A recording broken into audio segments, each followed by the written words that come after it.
Come in. Welcome. I'm E.G. Marshall. Do you believe in predestination? Are you convinced, as many people are, that the real science of the stars is not astronomy, but astrology? And even if you are not wholly persuaded, do you find that you turn by habit to glance at the daily horoscope in your favorite newspaper? Just supposing, that like Amanda Amherst, sole owner of a chain of newspapers from coast to coast, left to her by her famous husband, that you turned to Ethel Nixon's astrological column for the day and read the following. Scorpio, this is a bad day for you. Your sudden death is imminent. Be sure to put all your affairs in order.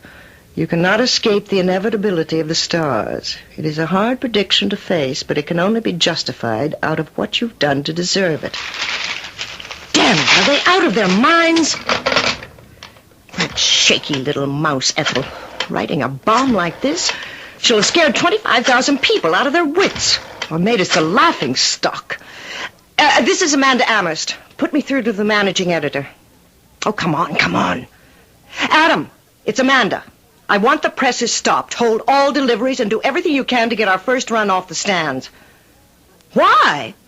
Just read Ethel Nixon's column for today and you'll see.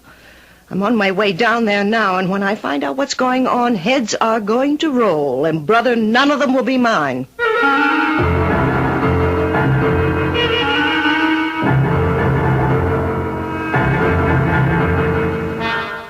Our mystery drama, Death in the Stars, was written especially for the Mystery Theater by Ian Martin and stars Kim Hunter.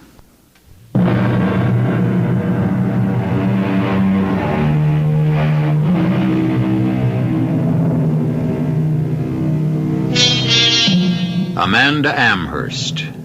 Before her marriage to Ralph Amherst, Amanda Hale, the country's most beautiful model. A reigning beauty then, a reigning beauty now. A woman who defies the encroachment of age. A woman who controls an empire and everyone under her sway. Who wears a velvet glove so that few are conscious of the iron hand. Amanda Amherst, the grieving widow who has never remarried. Complex, adorable, kind, generous, difficult, and evil. A woman perhaps only her daughter, timid, retiring Nancy, knows completely. I've hated my mother ever since I was 7. For 13 years I have wanted her dead. But I've been scared of her, too. So all I could do was fantasize. I'll never forget the morning the famous horoscope turned up. Not that I ever saw it with my own eyes. Actually, I didn't know what the fuss was all about. I was just scared because of my own clumsiness and thanking my lucky stars I'd had time enough not to get my head beat in. The way things were between Mother and me by that point, I just couldn't have taken it. I just slipped back into the apartment in time as it was because she was screaming for me. Nancy! Nancy! Yes, Mother? Did you see my copy of the Post-Journal? Oh, you have it. Well, I just wanted to glance at the headlines. Give it to me. Did you also check Ethel Nixon's predictions? Oh, you know I don't believe in that stuff. No, I didn't. Why? That mousy little nobody presented me with a real shocker under my astrological sign this morning. The gist of it was that I'm marked for death at any moment. What? Oh, you don't believe that, Mother? Oh, of course I don't. I think it's someone's idea of a macabre joke. I might have thought you were the culprit, except as much as you despise and hate me, you haven't the temperament or the know-how. I'm not so sure of your boyfriend, Adam, however. He's not my boyfriend anymore. You took care of that. Look, I don't intend to quarrel with you. I have enough to do to pin down who this practical joker is who's going to bring a sizable portion of our circulation down about our ears. What do you mean? Nancy, naturally I was not named specifically. It just said that anyone born under the sign of Scorpio was marked for imminent death. It will be the laughing stock of the trade. Lord knows what suits, letters, threats will follow. I've got to get down there right away. I just can't believe Ethel is responsible for this. And once I satisfy myself of that, I'll find the real culprit. And whoever it is had better be warned. I'm going to crush them like a bug under my heel. That is my mother as she really is. A side very few people see. And when they do, she is a master, or should I say mistress, of covering up. Oh, she did it with me about my father, even though I heard what I heard with my own ears.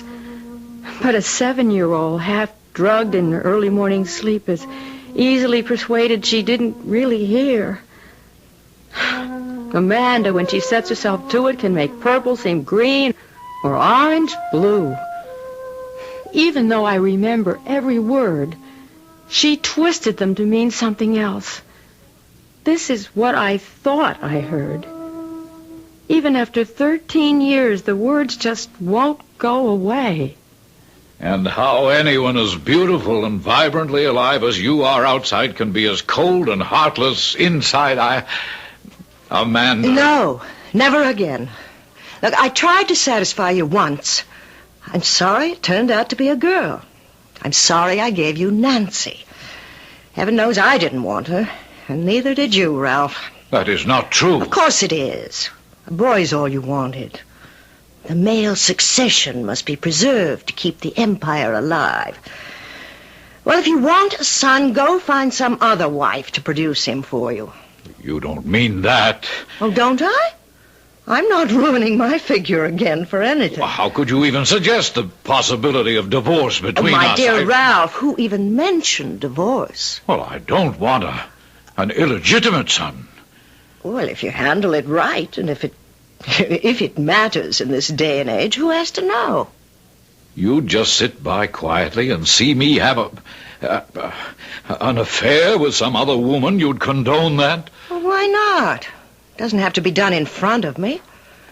You'd pay her enough, and I'd never have to know. You wouldn't be jealous? You wouldn't even care? Oh, come on. We're not children.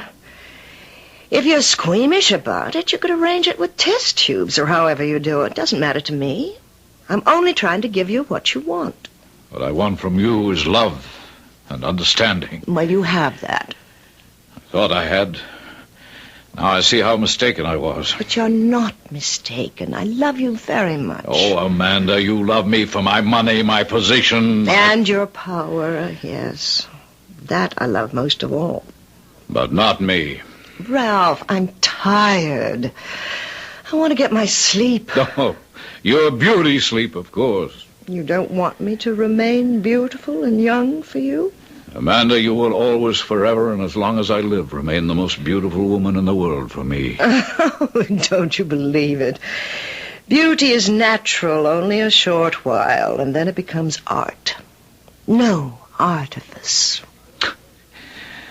I don't suppose you're going to understand what I have to say. But up until a very short time ago, I thought I was a man with everything. You are, dearest. I am a man with nothing, Amanda. What does that mean? Look, just because I won't go through another 9 months of being sick and ugly on the chance I'll provide you with a male offspring. If you loved me, you would. Bearing children has nothing to do with love. If you loved me, it could have. You want the child, our child. I don't need your image, Ralph. I have you. Oh, as long as I live, you'll always have me. Now, what does that peculiar tone of voice and tragic inflection mean to suggest? That you don't love me. And I see now that you never really did. Oh, don't be ridiculous. Oh, no. No. I don't intend to be anymore. I lay there shivering in bed. I loved my father so much. And I didn't see how Mother, whom I loved just as much, could hurt him like that. And then suddenly I was crying until I couldn't stop, just bawling like a baby, until Mother was there holding me in her arms and soothing me and washing away the hurt, I thought. except that all she was saying was lies, lies, Hush, lies. my baby. You just didn't understand. Why should you, a little 7-year-old? Don't you know I'd do anything for your father? That I love him just as much as you? But you see, look, it's hard to explain, dear. You're my one baby, and you're all I want. Don't you ever think that I don't. And you never, I tell you, you never heard me say anything else.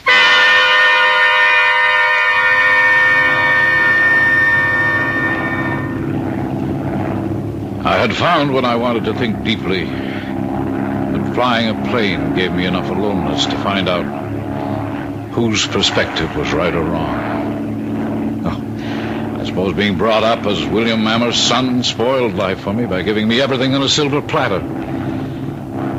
Then when I took over the colossus of newspapers, radio and TV stations, the apartments in Paris and London, the townhouse in New York, and the great mansion on the Monterey Peninsula, the endless bank accounts, I never had to want for anything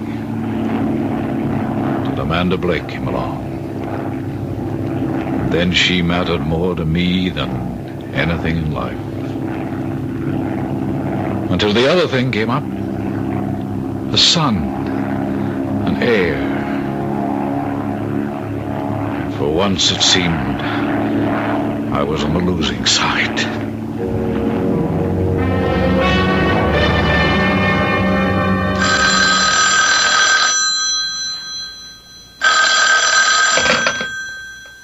Yes? Oh, hello. Is Mr. Amherst there?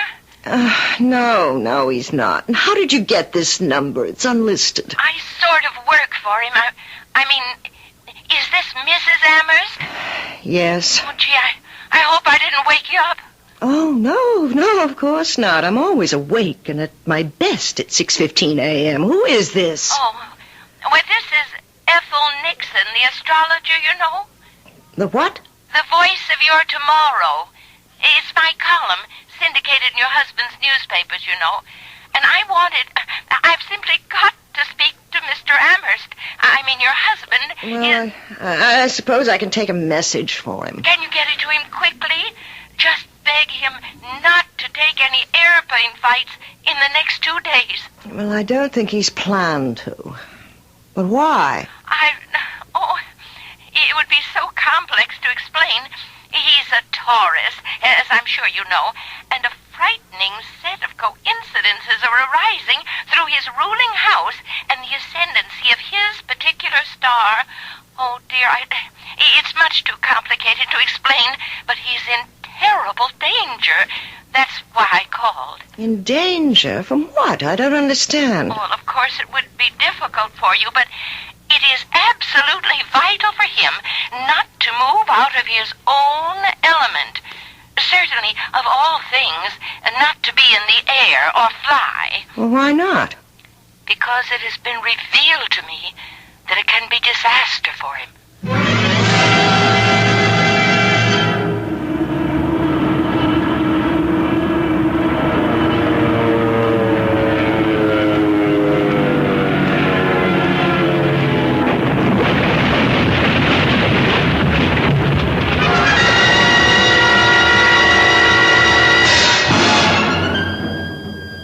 I was shaken to the core by Ralph's death, for many reasons.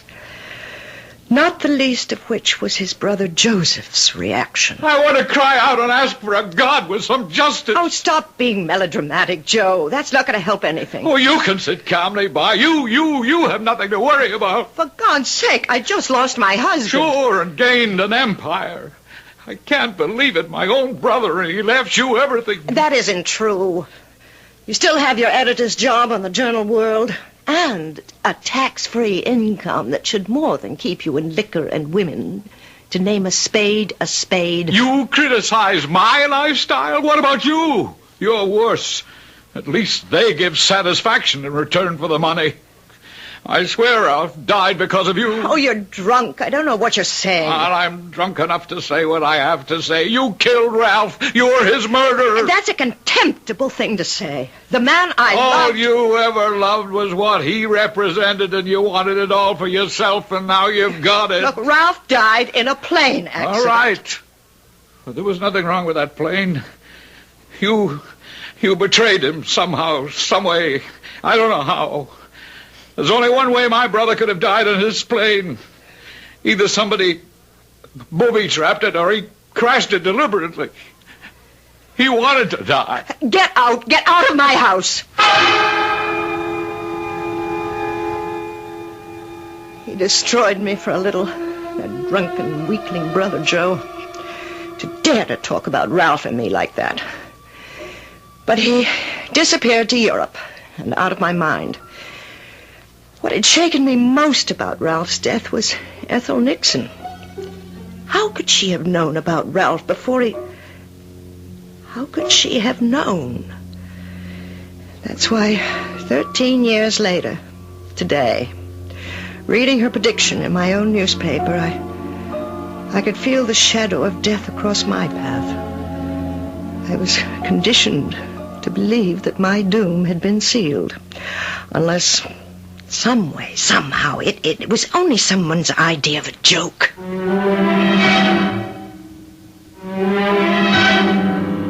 Is there an escape for Amanda Amherst?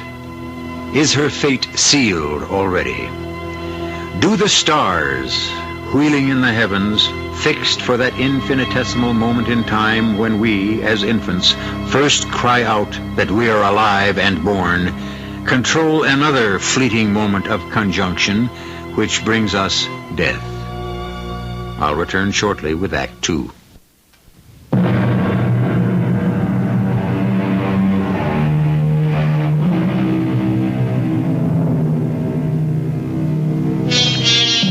For 13 years, Mrs. Ralph Amherst has been one of the great legends of her time.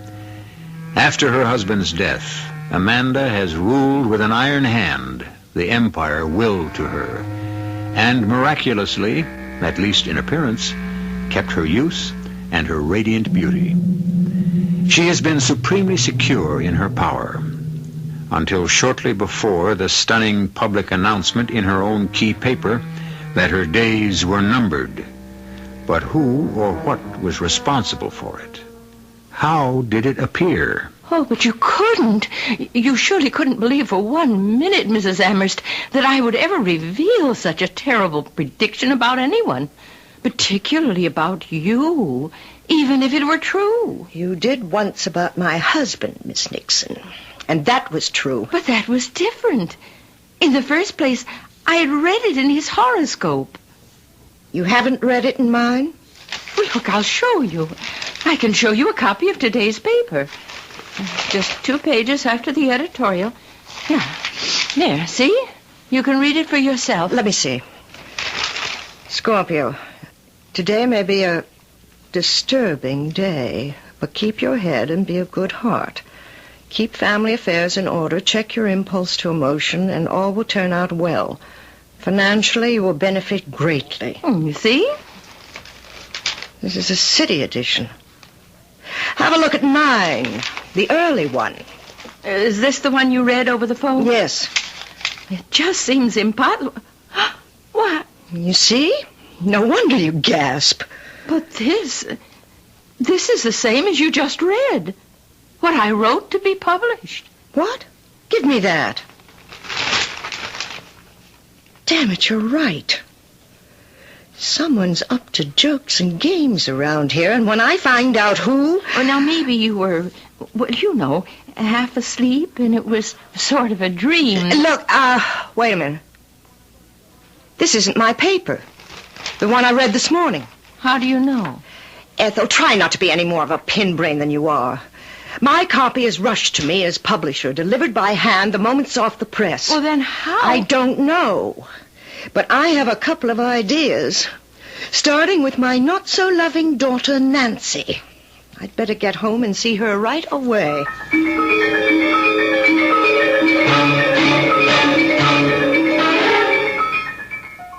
I just want to know what you're up to, Nancy. What you're trying to prove. I'm not trying to prove anything, Mother. You admit you switched newspapers on me this morning. I didn't switch them. I told you what happened. Oh, a nice little cock and bull story about spilling coffee and cream over the paper and dumping it into the garbage and tearing downstairs to the drugstore to get a fresh copy. Oh, really, you can do better than that. But it's the truth. Why all the fuss about a little coffee spilled on the morning newspaper? Look, I knew the paper was important to you somehow. I could hear you screaming in the study about something wrong, and you were coming right in to straighten it up, and I... Well, one edition of a paper is just like another one, isn't it? Except when someone like me is shaky and stupid enough to get it all gummed up with coffee, I just couldn't stand having you on me again, Mother. Not these days. On you? Oh, you know what I mean. I'm so strung out, I just hoped I could avoid any kind of another run-in with you. Strung out? Look, are you and Adam up to some crazy scheme to, what shall I say, to get back at me for what wasn't my fault? You can be damn well sure that Adam and I are not up to anything. You successfully squashed that. Did you two somehow gimmick that slug in the astrology column this morning? I don't know what you're talking about. Don't lie to me. I want to know if you two have cooked up some scheme to try to drive me crazy. That was a special paper this morning, and that horoscope was only for me. How did you manage it? I think you are crazy. What do I know how newspapers are made? Well, the man you tried to steal from me does. You mean the man you spoiled for me? The one I loved? Oh, no, Adam may take his women as they come and they go, but he wouldn't go in for any cheap, scare stuff. As managing editor, he's the only one who has the power and the ability and the access to do it. Or one other person. Who? God. Have you thought about him? Don't you think that someday he's going to punish you for what you did to my father? I was sorry the moment the words were out of my mouth. Looking at Amanda's face suddenly grow gray and old. And then I wasn't sorry. As quickly it was serene and beautiful again. And I remembered what I had lost and how she had taken him away from me. Oh, and then it was easy to hate again. It's a terrible thing to look into a daughter's eyes and know that hidden behind the blank, polite stare is the dagger stroke of hate. If I deserved it, I might be able to accept it somehow. But since she's been 7 years old, I've been mother and father to this child. In my own way. And then to have her turn on me and steal...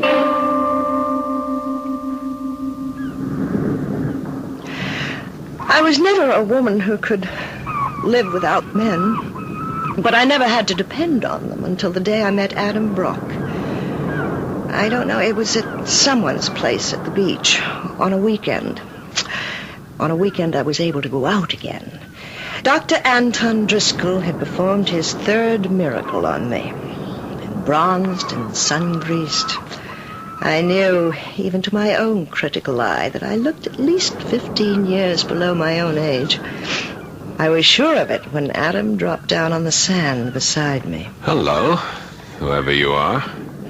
Likewise, whoever you are. Adam Brock. Look, if I tell you what I do, will you sneer or find I'm beneath your notice? Well, you're kneeling and I'm lying down. You can't be beneath my notice. Why don't you give it a try? Well, I'm a newspaper man. I write. And you? Oh, just decor for the weekend. Our host likes an attractive layout. Yeah, look, I really don't like smart talk. I'll level. You are magnificent. Any man would make a pass at you. I'm not so special. May I? What sort of pass? The simplest and most honest. Dinner? Dancing, maybe? I have a small boat. We could sail. By daylight. I'm here for 2 weeks vacation. How much of it will you let me spend with you? Oh, I don't know. Let's start with a sail tomorrow morning and see how far that takes us. Well, it took us pretty far. By the time we tied up at the dock, Adam was in love with what he thought I was. I was in love with a man I should have met when I was young enough for him. And I didn't want to lose him yet, so I used my maiden name. And I pulled strings behind the scenes to get him an editorship at the Post-Journal. I also made sure that anyone who knew anything about our relationship kept his mouth tightly shut about how, why, or who his sponsor was. Our affair continued in New York until Nancy took it into her head to take literal French leave from Paris and the Sorbonne. Hello, this is Mr. Brock. No, my secretary's out for the moment. I'm picking up. Huh? What? Her daughter? Oh, well, sure. Send her in. Should I come out and get her? Oh, she's on her way in already. Okay. No, it's fine. I get along with kids fine. I guess I can handle this one. What's her name? Oh, I guess she's here. Come in. Well, Nancy? I didn't expect a little girl like you to come and visit me. So, you're the new managing editor of the Post-Journal. Yeah, I guess I am. And you're Amanda's daughter? That's right, all of me. Whew, it's a pretty nice all. I'm not that good. I mean, I don't buzz these vibrations right off the bat, normally. Me either. You'd be surprised how surprised I am. You wouldn't know about me, I guess. You are Amanda's daughter? If you mean, did I spring from her womb, yes. Oh, is Mother around? No, she's on business in Chicago. Where did you turn up from? Oh, I just got in from Paris, and I'm flat broke and I'm hungry. Well, I can take care of the last one. It's lunchtime anyway. Let's go to Cheerios. I'll feed you.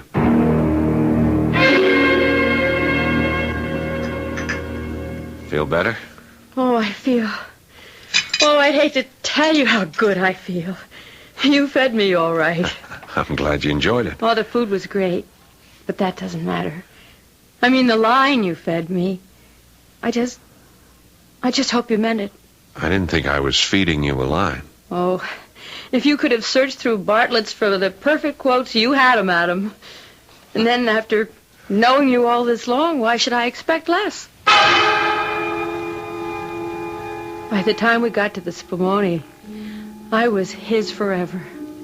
He was the first thing that ever happened to me since dim childhood memories that gave me a lust for life. I was in love.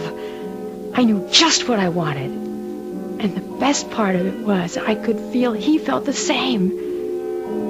Well, it didn't take Mother long to clobber me. And since I foot the bills, I think I at least deserve some notice when you decide to run out on your responsibilities. Mother, I had Europe up to here. I wanted home. All right. So I let you dump Europe. And I gave you back your green pastures. All I ask is you to stay out of mine. Maybe I'm dumb, Mother, but I'll honestly, spell I don't know it what out. Just leave any mail I have staked out alone. What? You heard me. Lay off Adam. Adam? But he's young enough to be your Never son. mind his age. He's what I want. Adam's been mine for months, Nancy. What shall I say? Escort. Day and night. Bought and paid for. You want to buy used merchandise, Nancy? Particularly one of my second-hand lovers. I knew Adam wasn't mine anymore. My daughter had stolen him from me with the one weapon I didn't possess. Her youth. But if I couldn't have him, she couldn't. Nobody could.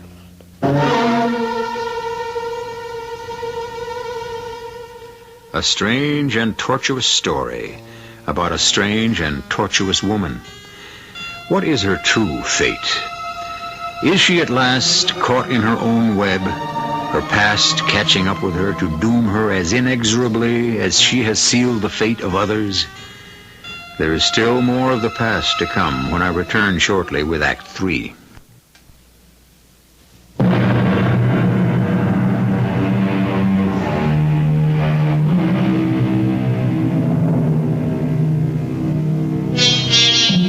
Amanda Amherst, seemingly ageless, wielder of a kind of total power over the destiny of others. Amanda Amherst, a throwback to the feudal queens and kings, absolute and impregnable. Is there any force that can topple this woman from her throne? Was the mysterious prediction that began this story valid in any way, supernatural or natural? Let's go back to Amanda to find out. After Nancy had told me the truth, I decided to take the bull by the horns. I went to Adam's office. I told him not to announce me. I just walked in. Good morning, Adam. Oh, Amanda. Or perhaps now I know just exactly who you are. I should say Mrs. Amherst. Don't be a child. I just recently discovered, where you and I are concerned, that that's approximately what I am. And that's a little below the belt. And there isn't all that difference in years. Well, there has to be, if Nancy really is your daughter. Oh, she is, all right. Well, what's the matter with her? She won't answer my phone calls. That butler and those two hulking footmen or bodyguards or whatever they are bar the door like the Secret Service, and I'm informed in no uncertain terms that I am not welcome, and she doesn't want to see me ever again. Now, I want to know what's happened. Well, you might have tried calling me to find out. I thought you were still in Chicago. Look, what were you afraid of, Adam? That I'd cut you off at the knees, take away your nice job. Damn you! Is that what you threatened Nancy with? I didn't threaten Nancy with anything. I simply told her the truth. What? That she'd be making a mistake in marrying you. Well, does this mean I'm fired? Oh, only from one occupation, Adam. As a managing editor, I still find you perfectly satisfactory. And Nancy? I'll let you answer that question yourself. I'm quite sure she'll never let you near her again. The one good thing, perhaps, I've ever done for her. I could kill you for that. You haven't the nerve, Adam. Nancy's better off without you. It was in Nancy's best interests, I told myself. He'd only have hurt her in the end. As for me, there wasn't any way he could hurt me, I thought. Till that horoscope. Try as I would, I couldn't deny it. It'd shaken me. And I held him responsible. Till Ethel Nixon sprang a new surprise on me. It began when Ethel received a visit one morning. Come in. Hello, Ethel. No. Oh, it can't be. Oh, but it is. Joseph Amherst, a little changed inside, but in the flesh. Oh, I can't believe it. Oh, it's so good to see you. If I hadn't cast a horoscope of you, I'd have almost thought... That I died? No. Oh, I tried pretty hard to, but didn't quite make it. And so the prodigal returned. And looking well and fit. That's due to grazing in your fields for many years now. I beg your pardon? When my brother died and my temporal world collapsed because of that and other things, I went looking. Looking for what? Oh, revenge, I thought at first, a way to avenge my brother. Oh, but your brother died in an airplane crash. That was no one's fault except... Except what? Accident. His own fate.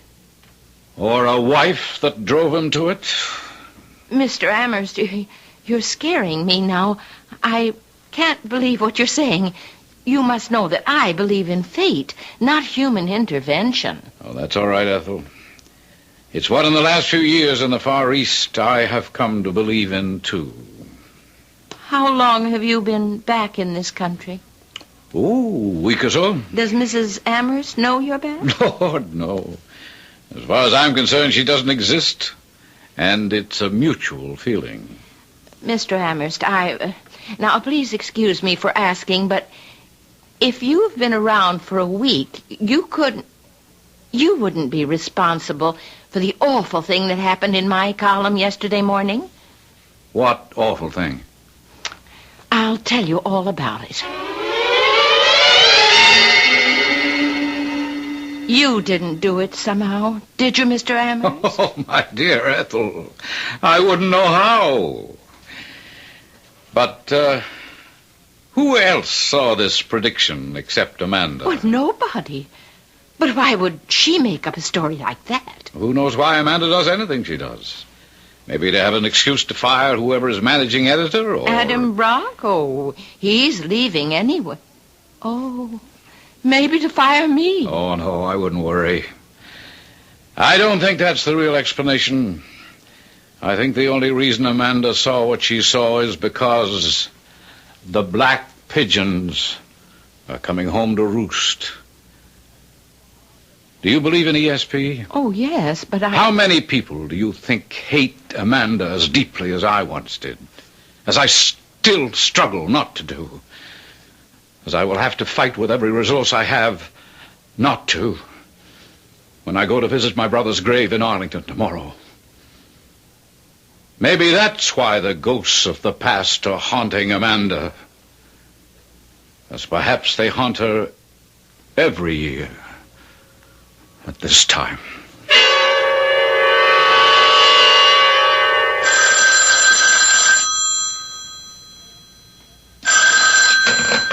Yes? Mrs. Amherst?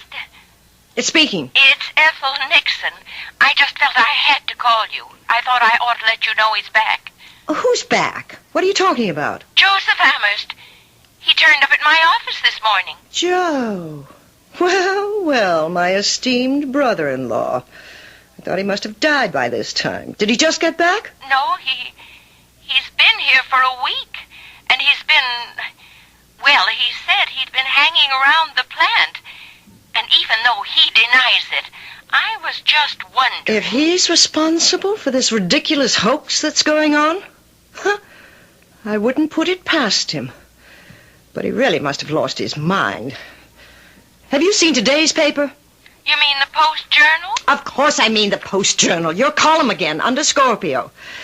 I suppose you'll deny that you wrote this impossible gibberish. Well, I read it, and it seemed to make sense.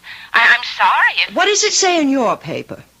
Well, just what I saw in the stars. Read it to me, you fool. Oh, of course. This is a day of traveling for you and meeting up with old acquaintances. It's a day for gathering up all loose ends and finally solving your main problem. A day of achievement and solution. Oh, that means tomorrow, of course. Just what I thought. Now listen to what mine says. This day will never have dawned for you. Today you will have traveled far, and your death and destruction will take place in Vienna. If you have any prayers to make for the hell you have made for others, make them now before you die, and go from Vienna straight to hell. Oh, how terrible. But don't let it worry you. Predictions are not like that. I'm not worried. The whole thing is ludicrous. I'm not going to be in Europe, let alone Vienna, for any reason. In fact, after I get a train to Washington, I'm heading in exactly the opposite direction, west, into Virginia. I'm taking Nancy to visit some of my oldest and dearest friends in Winchester, Virginia.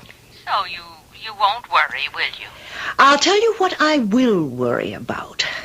You make sure this is the end of all this idiocy, or I can promise you, Ethel, you and everybody else necessary will be fired until it stops. I don't like being made a fool of. Nancy, are you ready? I'm not going with you, Mother. Now, don't start anything. The Stokeleys are expecting you, and I can't let them know at the last minute. Besides, we just timed to make the plane. Well, you make it. I'm not going. Why? Because I am getting married, Mother. That is why Adam quit the paper. I came to my senses. He didn't know about me when he knew you. And he didn't know you any better than most people do. What's that supposed to mean? Oh, you look beautiful. And most of the time you're careful to appear to be kind and gracious and gentle. But inside you're hard and merciless and evil. All those years you pretended to be the grieving widow. And the careful hints you dropped about my father and other women, when all the time he loved only you. And you wouldn't even give him the son he wanted. Oh, I couldn't have had another child after you. That's a lie. I remember back to a night I was 7 years old. I always thought I couldn't really have heard the truth. Well, now I know it was the truth. And that my father killed himself because of you. And because of Adam. You almost had me doing that myself. Well, thank the Lord I woke up in time. And I'm free of you. I'll never see you again. I was livid. The ungrateful little... I almost decided to give up my weekend in Winchester. But I was damned if I was going to have my pleasure interfered with. I'd take care of all of them when I returned. I couldn't stop Nancy from marrying, but I'd fix it so that Adam would have to come crawling to me, begging for any job in the newspaper business.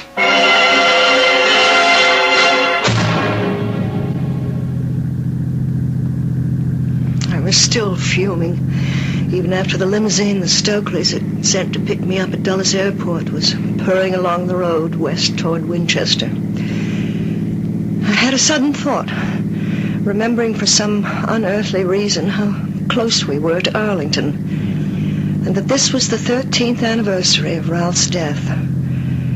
Let's see, I thought that would be to the south. It was raining, and I rubbed away the condensation to peer out idly.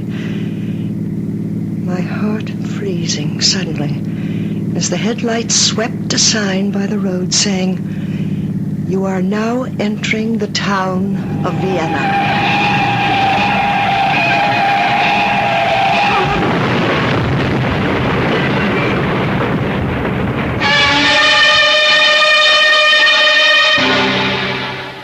It was the last thing she saw or knew.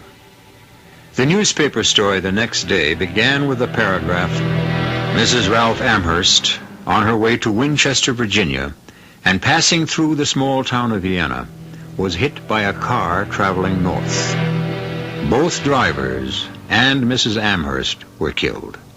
The strangest feature of the accident was that the driver of the other car was her brother-in-law, Mr. Joseph Ward Amherst, who was returning to New York after visiting his brother's grave in Arlington, Virginia.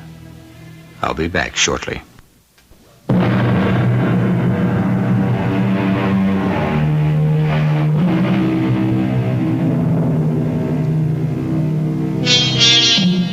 Accidental and natural death, or foreordained and supernatural? We'll never know. The paper with the horoscope in it was burned up with Amanda. Joe was dead, and dead men tell no tales. Perhaps we'll just leave it with the quote Joe started, which we'll finish. "Though the mills of God grind slowly, yet they grind exceeding small. Though with patience he stands waiting, with exactness grinds he all." Our cast included Kim Hunter, Paul Hecht, Ian Martin, Rosemary Rice, and Mary Jane Higby. The entire production was under the direction of Hyman Brown. This is E.G. Marshall inviting you to return to our Mystery Theater for another adventure in the macabre. Until next time, pleasant dreams.